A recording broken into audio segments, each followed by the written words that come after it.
space, and sometimes even a pitcher of water. You're distracting me, Justin. I'm so glad to see some familiar faces like Justin's in the crowd tonight, and some people that were up there in Idaho with us all those years ago. Jeff Metcalf, just so excited to have him reading tonight, and looking forward to hearing, I assume he's going to read from Wacko City. Yeah. Yeah.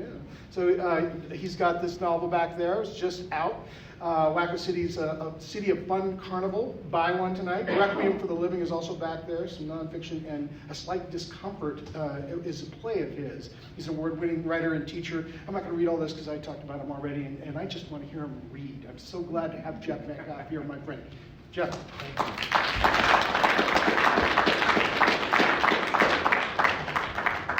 Thank you, and also I just wanted to thank City Art for all the years they have done this. Note to us, we come in the summer next time. It's miserable out there. You show up every week, you do this, and it's a gift to the community. This is how many years now? 20? This is the 30th year. 30th year. Some of you guys weren't even born then. Anyway, thank you very much. Thank you for the King's English for coming out on a night like this. Really appreciate it. And thank all of you for being here. When David was talking about the last time we read together, it made me think of a very funny time. And I don't know if this is in my imagination, but see if it rings true. We were supposed to read at the Chapter 1 bookstore in Ketchum. We spent a lot of time together over the years in Idaho, fishing together and working in this writer's workshop.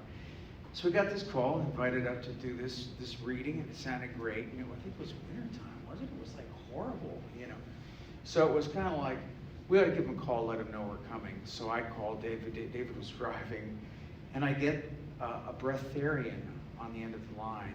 And this guy was part of the bookshop, but he didn't believe in eating. He was a breatharian. He thought oxygen could give you enough food to sustain you. We should have turned around and left at that point. And I said, I'm just checking in, wanted to see if we should drop by first, maybe sign some books or something like that. And this person just goes, sign some what books? For the reading tonight. Said, we're having a reading tonight? And it's like, yeah, you're having a reading tonight. And he goes, who's reading? And I go, well, I am. I'm Jeff Metcalf, and David Crane's my partner, and we're like 25 miles out of town here. And it's like, hang on just a second. You hear the phone get set down. Hey, are we doing a reading here tonight? Not that I know. Oh, Jesus Christ. Oh, wait a minute. We are. So we show up, and I kid you not, they must have tried to get everybody in the street to come in, and they weren't very successful, in 20 minutes to do it.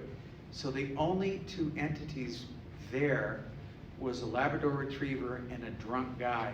And I want to be honest with you, I think the dog got it.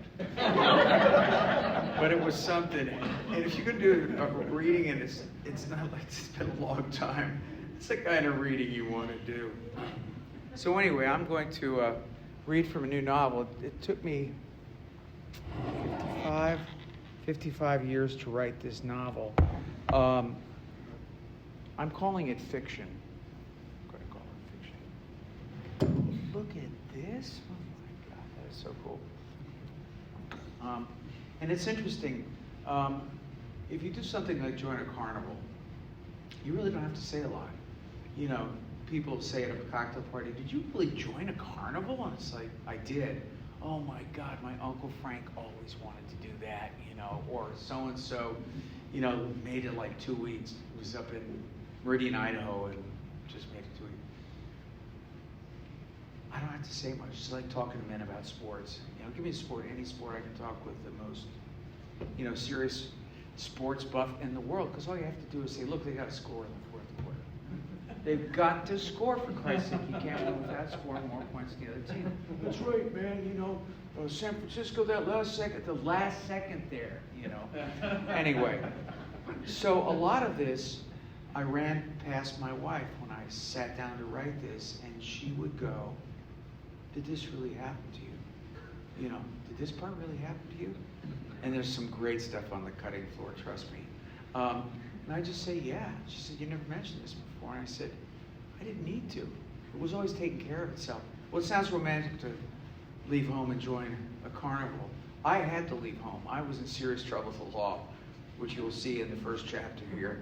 So all I'm going to say is, I'm stealing a line from a very good friend of David's and mine, Ron Carlson, that said, he was asked once about his work, and he said, everything I write about is true, even the stuff I make up. And I think there's some truth to that. So anyway, I had to become, it was really cool to become 15 and a half, 16 years old again and fall in love with an older woman, a 19-year-old cowgirl. I was pretty, you never think you can make it to 19, I sure as shit didn't.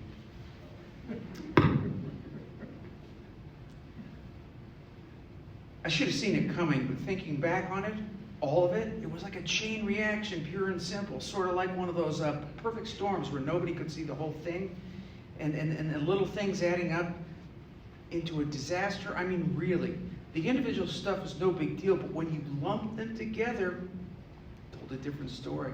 And it went something like this. 1, I got caught trying to steal a couple bottles of whiskey out of Lucky Jake's Gasorama. I could have gotten away, but the new owner had, if he hadn't pulled the shotgun and pointed it directly in my face. When that happened, my buddies peeled out of the parking lot and left me alone. I'd have done the same thing. 2, the cops came to take me home to my parents. 3, my parents weren't home, so they took me downtown to put me in holding. 4, Lindsay Sweet told me she was going 10th grade dance with Bullet Weedle because I had never asked her to go and she really wanted to go with me in a big way. And 5, I'd been kicked out of Pershing High School all in one day, and then it went downhill from there. A couple things you need to know about the other crap I told you. I lied to the cop about my name. I didn't feel like having him take me to my parents' place. I told him my name was Benjamin Leach, and I acted like real polite and scared. Secretly, I thought it was pretty clever of me. Mr. Lynch was the ass principal at Pershing High, and we'd get along really well. So I directed the cop to a house on Lincoln Lane, a couple blocks from school, where the people had gone on vacation, and I only knew that from my buddy Smitty, who had a newspaper route before school.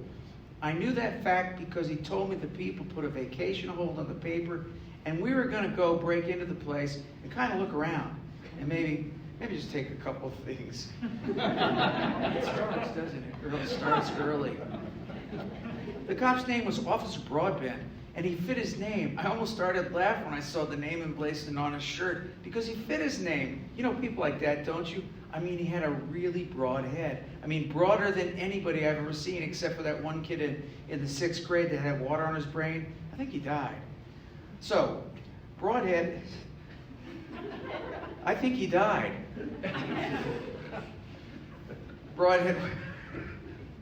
So Broadhead is talking to me about how come a young man like me would be inclined to steal whiskey. Broadhead went on about how a guy like me was on the verge of making a serious mistake with my life, one I couldn't turn back on, and this was the first step of a life of crime. It sounded like a bad television series, plus I was way ahead of that curve. I'd already started down that road. This was the first time I'd actually been accused of stealing. And that was all bullshit in the first place. I mean, I hadn't actually left Jake's. I put the whiskey in my pocket, my jacket pocket, and walked up to the counter and told the guy that what I had. Those were the rules at Jake's because we were underage. We'd been told that if you hid the booze in your jacket, then maybe bought some gum or something like that, you know, he'd charge you for the booze and gum and you were in business. Everybody knew that. Kids at Pershing had been doing it for years. The problem was, he'd sold the liquor store to a guy who didn't know the rules. And how the hell were we supposed to know about that, right? That's when the guy pulled out the sawed-off and told me I could drink it in jail. Honestly, I could have been killed. So when Broadhead said I reminded him a lot of himself at that age, I almost gagged to keep from laughing. But when he said maybe if I found Jesus, my life would change, I said the stupidest thing you could possibly say. I didn't know Jesus got lost and needed to be found. And Broadhead ripped into me, calling me a smart ass and added some other things that I really don't feel like mentioning right now. You get the point. So my sister says that I'm my own worst enemy. Sometimes I'm thinking about stuff in my head and it just comes out of my pie hole, like the filter isn't working.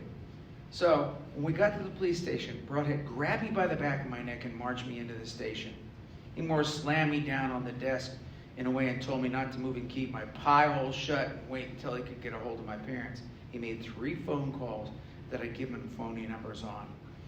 He could call that number until he turned blue in the face, but the phone number belonged to a telephone booth, and the chances were nobody was going to pick it up. So a couple of drunks were brought in, and were getting booked for intoxication. I think they were husband and wife team, or boyfriend and girlfriend, but they were both flat-ass drunk and screaming and swearing at each other like a bunch of sailors, and it took Broadhead and a couple other cops to get them separated. It smelled like cheap booze, sweat, and anger. It was kind of funny and kind of sad, too, because it made me think of my parents. Not that they swore at each other like that, but they were also always staggering drunk and slobber-talked. Always sent my brother and sister to their corner of the house, and sometimes it made me cry.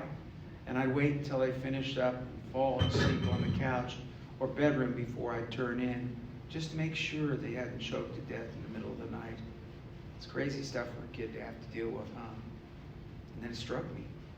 There, in a nutshell, was the problem. I had no way out of this night. Sooner or later, Broadhead had figured out I'd been lying to him, and I knew that wouldn't go down with a man to Jesus who was trying to throw me a life raft of salvation that I punctured with my smart-ass mouth. I knew I couldn't get out of here unless I fessed up and told him who I was. Unless I did that, I couldn't be released into the custody of my family, which meant they'd probably end up having me picked up by social services and dealt with as a runaway. I knew the drill, because this wasn't the first time I'd been there at the station. Sooner or later, somebody would recognize me and all hell would break loose. If I stayed with my phony name and was shipped off to social services, I'd probably end up in juvie state school, and there was nothing good about that.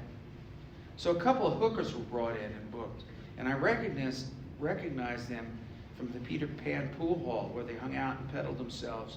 They looked at me and shrugged, and then one of them said, "Hey, doll, don't I know you?" "Nope," I replied, but I knew who she was. She'd gone to the same school I did and was a couple of years older than me. She came from a big family and lived out by the copper mine. Her old man was a complete drunkard and a brawler and a nasty, nasty drunk. "Funny thing is," she said once, "the old man never missed a day of work in his life. Never." We hung out in the parking lot a couple of times. I was the youngest in the gang, and I didn't have a car, so I usually wasn't interesting. But she kept looking over at me, and like when she was getting booked. Broadhead was doing the paperwork her, and I was afraid she might catch on to my name and ask Broadhead what I was doing there. I tried not to make eye contact with her, but I couldn't help looking over at her. Even all painted up like she was beautiful. It was a rough kind of beauty. Her name was Rhonda, and that was pretty cool because the Beach Boys had written "Help Me, Rhonda," and she said they'd actually written it about her, and we all called bullshit on her. But she said she'd met them, and they played a concert at the Copperhead Amusement Park, and she partied all night with him after a concert, and honestly, she very might well have done that. She carried that sort of mystery about her. But having Rhonda there at the precinct presented a problem. She'd figure out where she knew me from. She'd probably mention my name to Broadhead. So the only play I really had was to go up and confess to Broadhead and maybe go easy on me. I mean, I knew more about him than he knew about me. And I could bullshit him out of handing me over to social services if I apologized about the earlier comment regarding lost Jesus. I could tell him that I thought he was right, and in fact, I was heading towards a life of crime, and I needed some help. So I got up, and I headed toward Broadhead when I saw Rhonda nod her head in acknowledgement. There it was. She was raising the stakes of the game. She sort of lifted up her hand as if to say, "Hey, I finally got it, aren't you?" And instead of her letting her finish, I walked out of the room and out into the station's parking lot just as easy and calmly as I'd ever done anything. And there was when I saw the keys in Broadhead's Ford Galaxy 500 just sitting there. Chapter 3. "Lynch, get your sorry ass back in this building, you ungodly piece of shit!" It was Broadhead.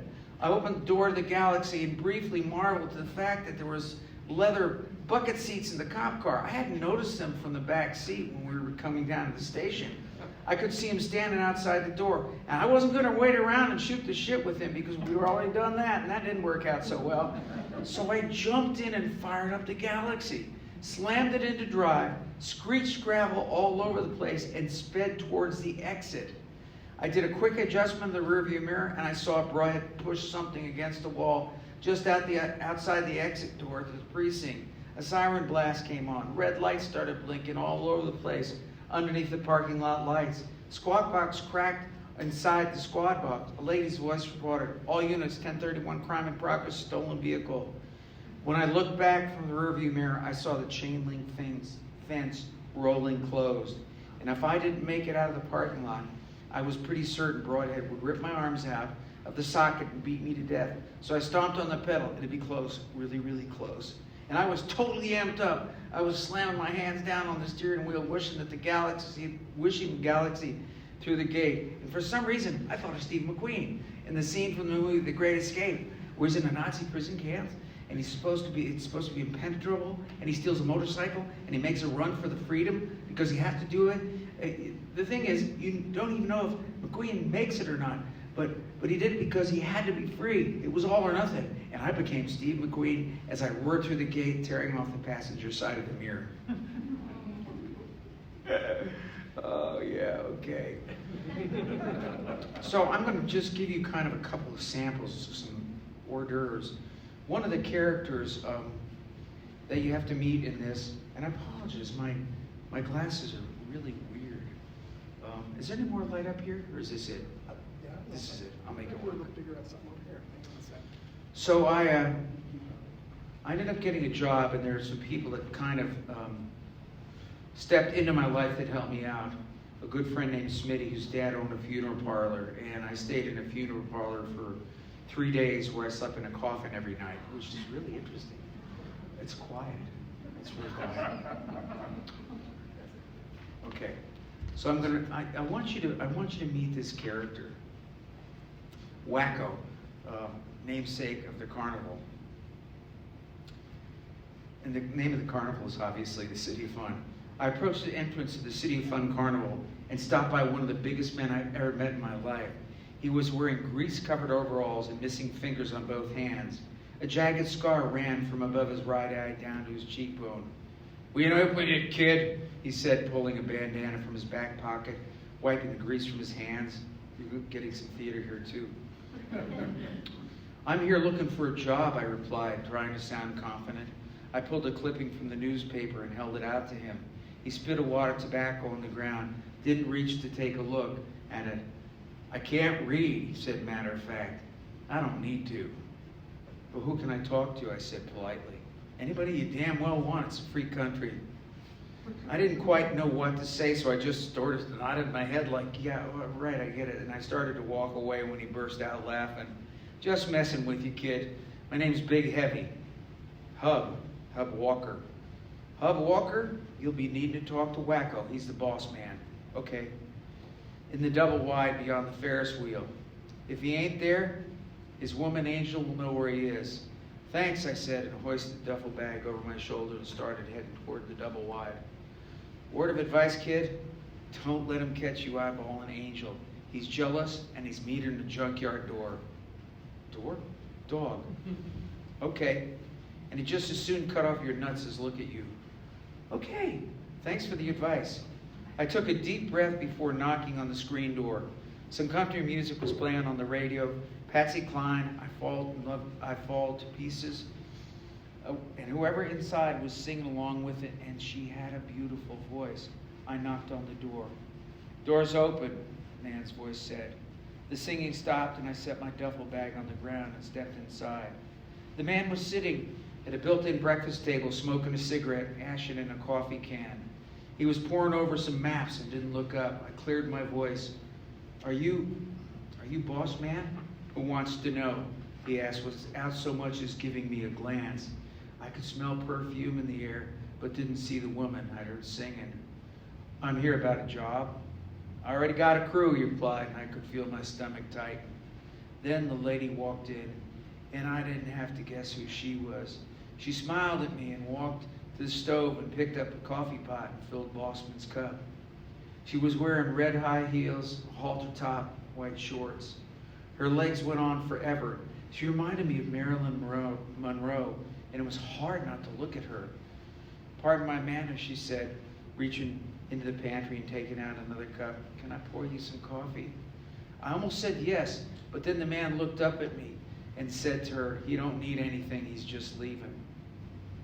"I need to work, sir, and I'm a hard worker." He studied me carefully. "Are you running away from something? Or are you running to something?" "I guess a little bit of both," I replied, not wanting to say the wrong thing, inviting too much prying on this end. "Don't need anybody, sorry." I guess I just assumed that there would be a job when I arrived, or it wouldn't have been advertised in the paper. Talk about putting all your eggs in one basket. I was about to thank him when the lady spoke. "Give him a chance, Wacko. He looks like a good kid to me." Boss man was tough looking, wiry, well-defined muscles, forearms like Popeye. He had a ruddy complexion and his eyes were a deep green, the most deep I'd ever seen. His hair was jet black and out of control. He was a handsome man in a dangerous way, and the sort of person you'd want on your side in a fight. He lit another cigarette off of the one that he was finishing up, and he studied me for the longest time. "Okay, kid," he said, looking at me straight in the eye. "I'll give you a try." The woman gave me a slight smile and a nod. "Thank you, sir. It's Wacko or Boss Man?" "Yes, sir." He looked at me like I was deaf. "I mean Boss Man. You won't regret it." "I better not," he said.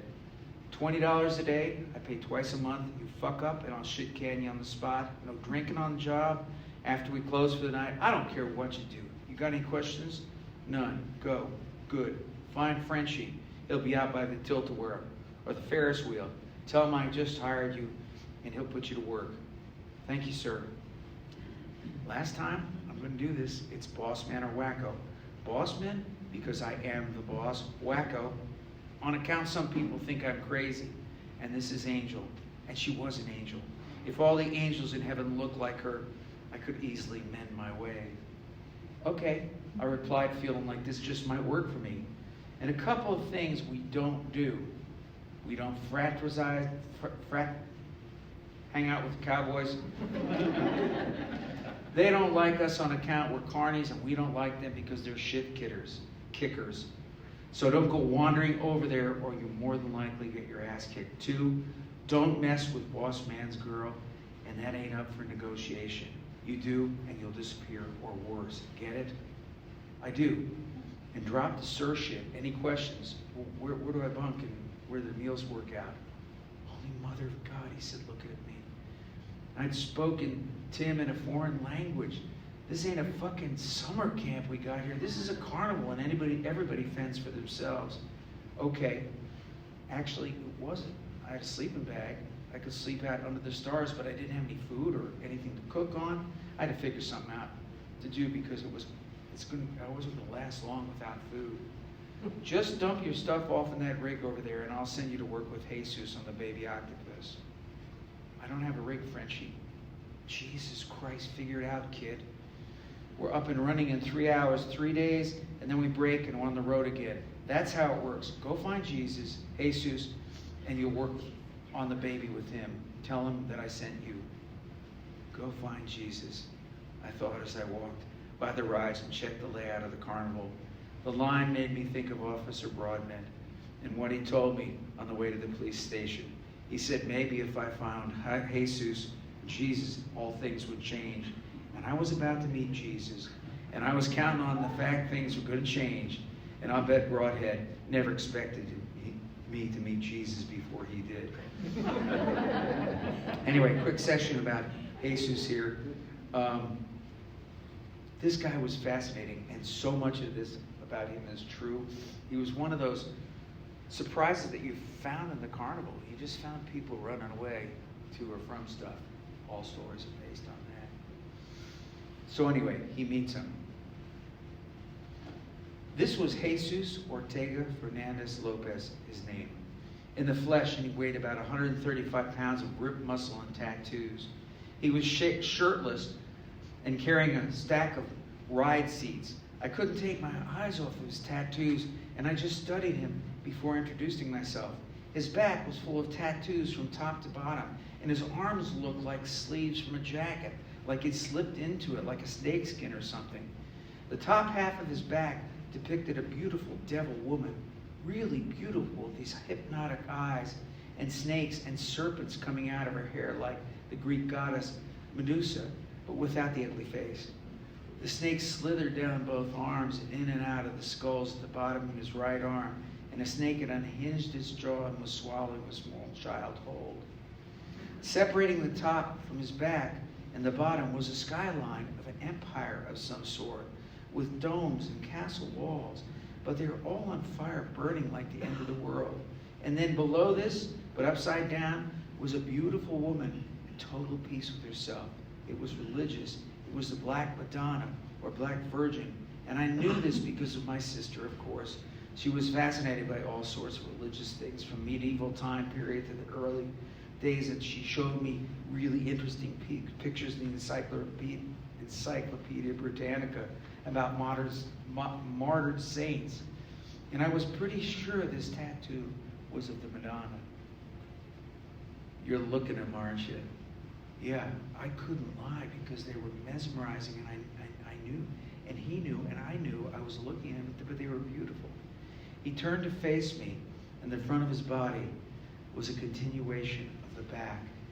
And it was a story of some sort. I mean, not random tattoo, but a novel, a skin story.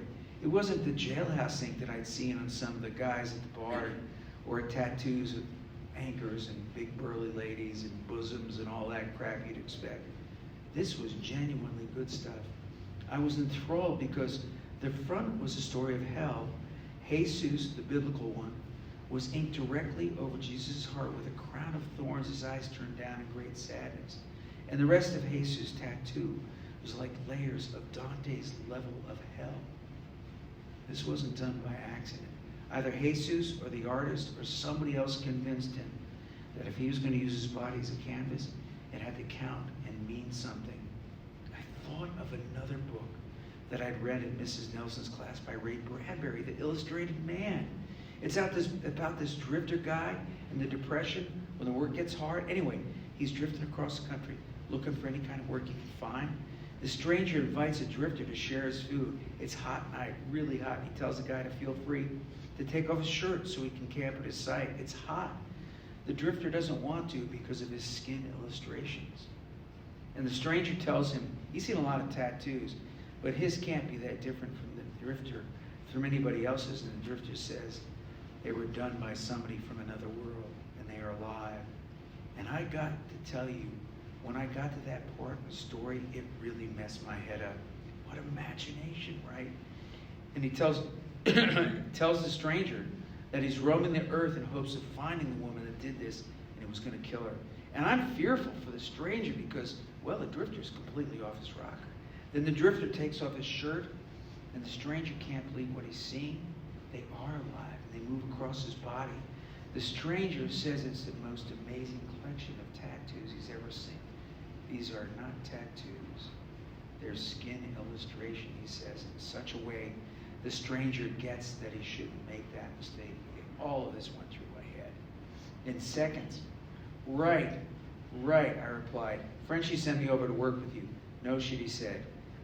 Frenchie must have had some sort of a stroke. You were looking at him, weren't you? And I couldn't lie because I was mesmerized. Those are just beautiful, beautiful tattoos. Skin illustrations, he corrected me.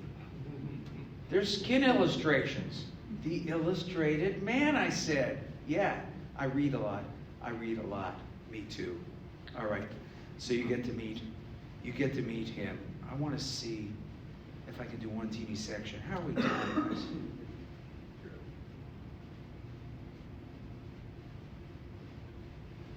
Give me a second here. Oh yeah, you got to meet Zola. So one of the ladies at the Carnival was, I think, from the family Romagna, persecuted in World War II, the Gypsy families. She was really something. She had the best hustle of anybody I've ever met in my life. So we always played the same towns. You go back to Cheyenne, you'd be in Cheyenne at such and such a time. And she had this big, cool-looking book. She did all sorts of things. She read fortunes, you know. And she would predict whether you were going to, for a woman would come up and she would give you 10 to 1 odds that she could predict exactly what you were going to have, boy or girl. And, you know, you put down $10, and if you could remember a year later and it's the opposite, you get $100 back, right?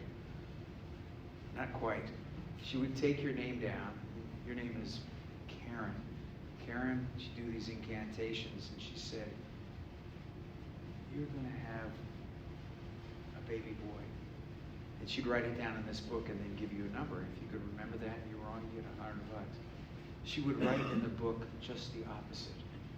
Think about this. So if you had the baby she predicted, you wouldn't come back. But if you didn't, you'd give her the number and she'd go, hang on. No, it's right here. You're going to have a baby. She never lost. Is that brilliant? You talk about the hustle, right? I mean, this is a great one. But she scared all of us. I liked her. She read my fortune, which was horribly accurate, like 35, 40 years later. It was scary. So, I'm going to just read a couple of sections here, a couple of pages.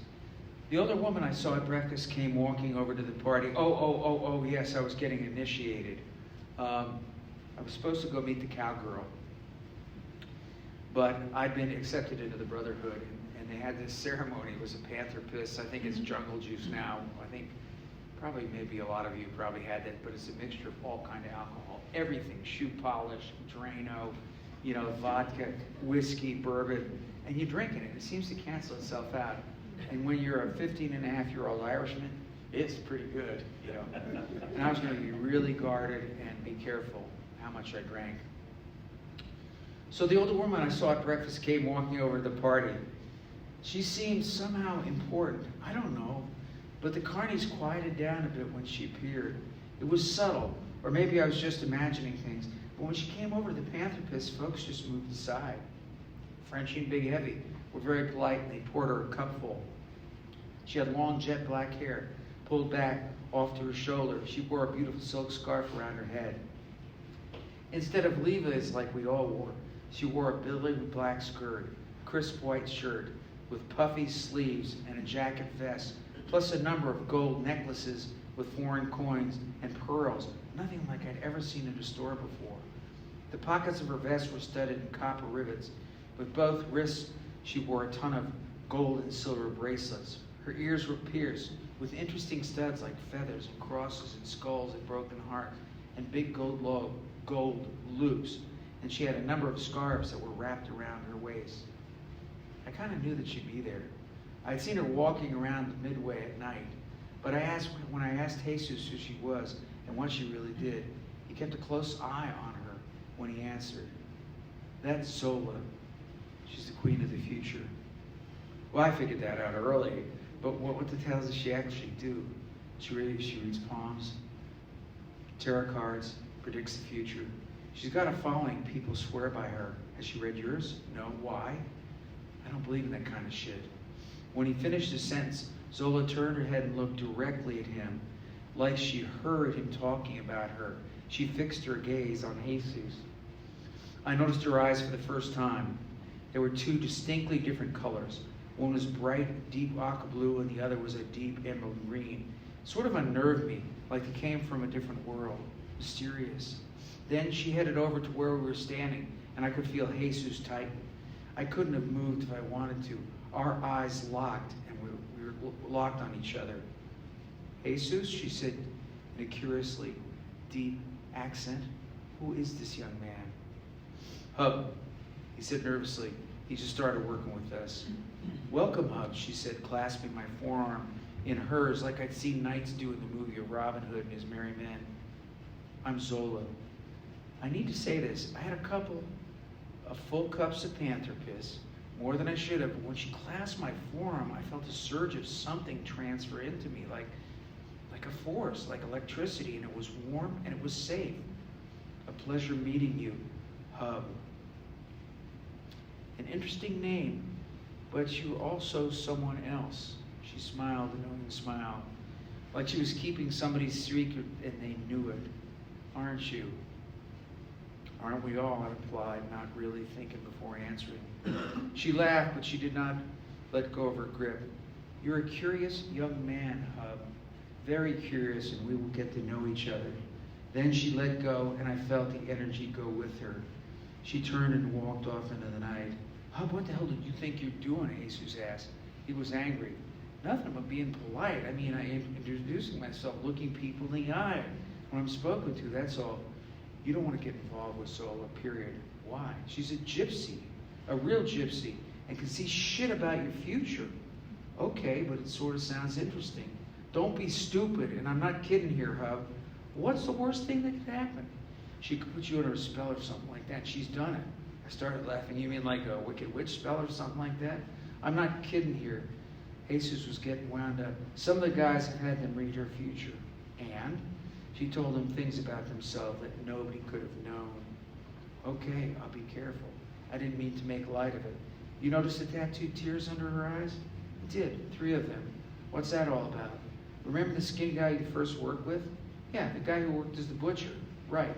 Well, he spent time in the pen for manslaughter." "Okay."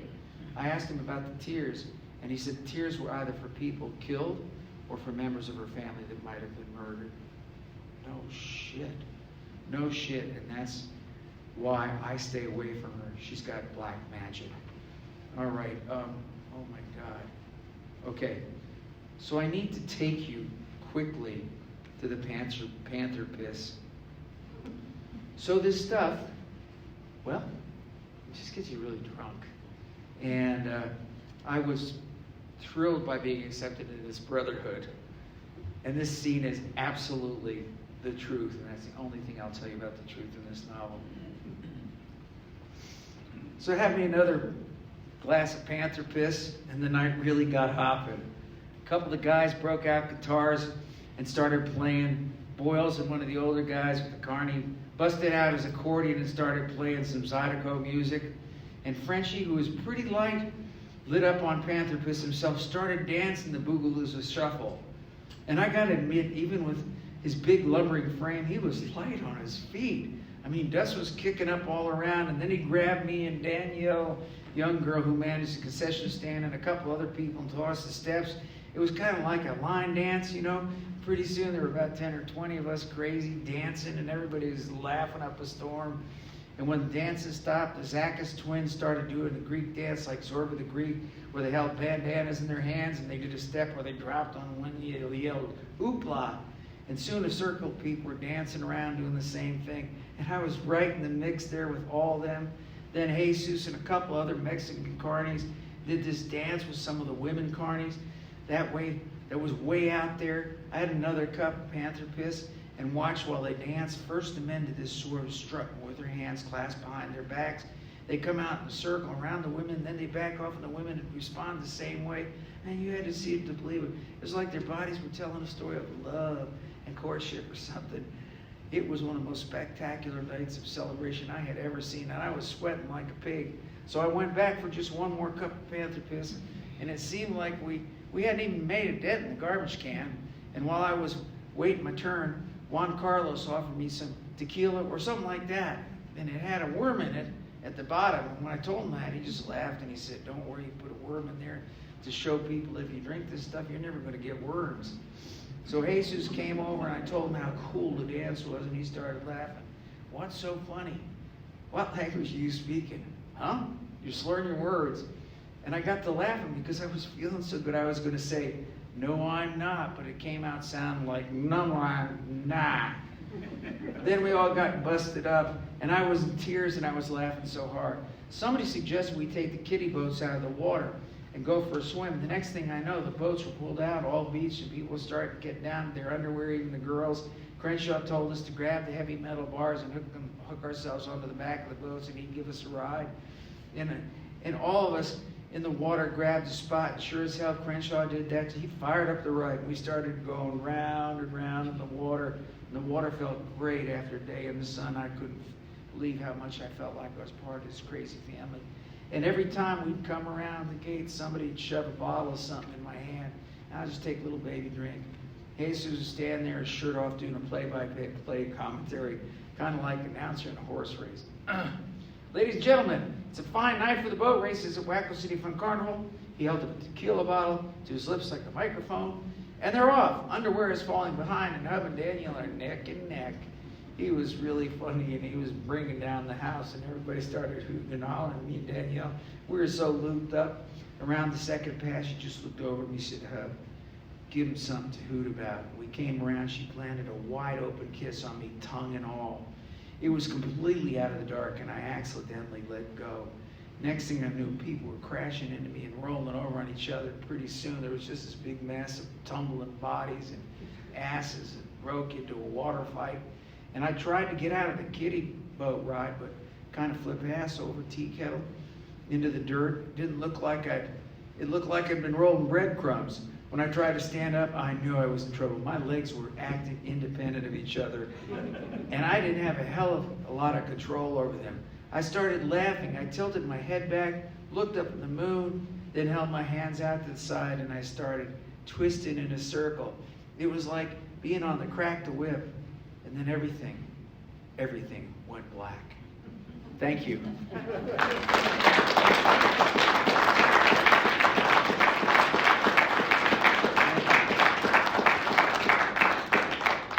So it's funny when you get just a quick story. When I sent this to my sister because she was really my confidant. I mean, she really kept me away from the juvie system. She asked me about the novel. Only one thing. She said, how come the section about the underwear wasn't in there? And I said, well, it didn't serve the piece. And it's funny. So I had her make up a duffel kit. I always had this kind of kit close to my door in my bedroom because I figured there'd be some point in time when I just had to take off. She went in and took all my underwear out and put her underwear in. So my first night around all these guys I didn't know, I'm unpacking because I'm going to stay in the back of Jesus' car. And it's like flowered. In the day, it wasn't like Victoria's Secret. I mean, I probably could have gotten away with that. It was like old mom underwear, that kind of underwear that came up here with like flowers and roses on it. She almost killed me. She almost got me killed, which was her intent her entire life, you know. Anyway, thank you so much for coming.